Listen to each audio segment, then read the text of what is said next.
Pseudomonas fluorescence இது ஒரு பயோஃபங்கிசைட். அதை எப்படி பயன்படுத்தணும்னு பார்க்கலாம். இது fruit spot, chilli leaf curl, root rot, early blight in potato, citrus canker, rhizome rot and ginger, powdery mildew, root knot nematodes இதெல்லாம் கட்டுப்படுத்துது. திடீர்னு ஓப்பனே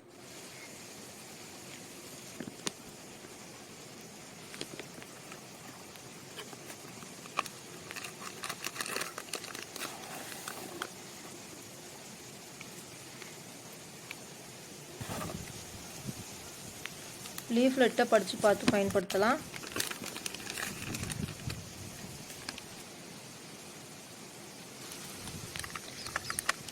இது ஒரு வெட்டபிள் பவுடர்.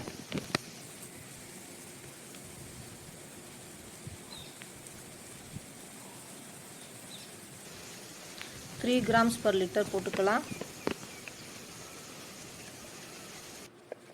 நல்லா மிக்ஸ் பண்ணிக்கலாம்.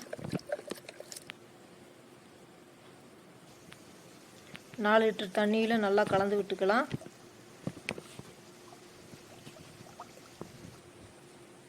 மாதுளை செடியில் இலை புள்ளி காய்ப்புள்ளி இருக்குது.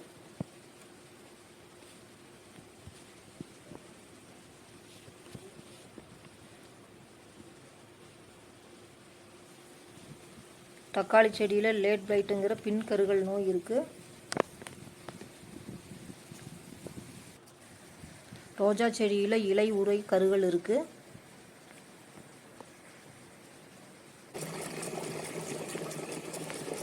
மாதுளை செடிக்கு ஸ்ப்ரே பண்ணினோம்.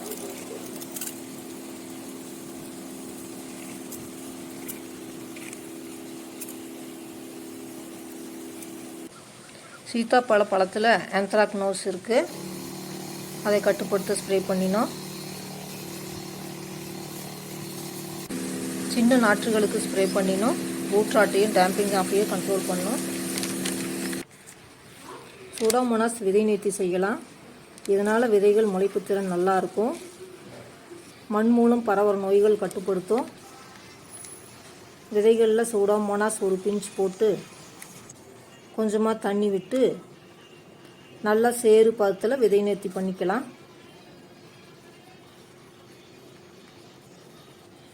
கொஞ்ச நேரம் நிழலில் உலர விட்டு விதைகளை விதைக்கலாம்.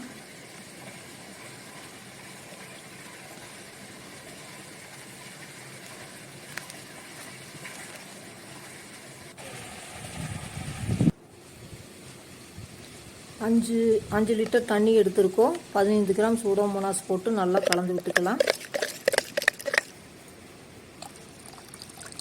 தக்காளி செடி வேரில் நெமட்டோட் புழு தாக்குதல் இருக்குது.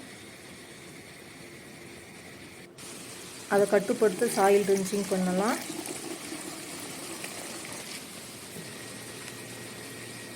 Root rot, stem rot, collar rot கட்டுப்படுத்தும். மண்ணில் இருக்கிற மணிச்சத்தை கரைச்சி செடிகளுக்கு எடுத்து கொடுக்கும். சூடோமோனாஸ் ரூட்டை காலனைஸ் பண்ணுது. ஃபங்கஸ் மற்றும் பாக்டீரியா கிட்டேருந்து வேறு ப்ரொடெக்ட் பண்ணுது. இந்த மாதிரி வேர்கள் அதிகமாக வர உதவுது. நல்ல நியூட்ரிஷன் இன்டேக் அதிகமாக இருக்கும். தேங்க்ஸ் ஃபார் வாட்சிங்.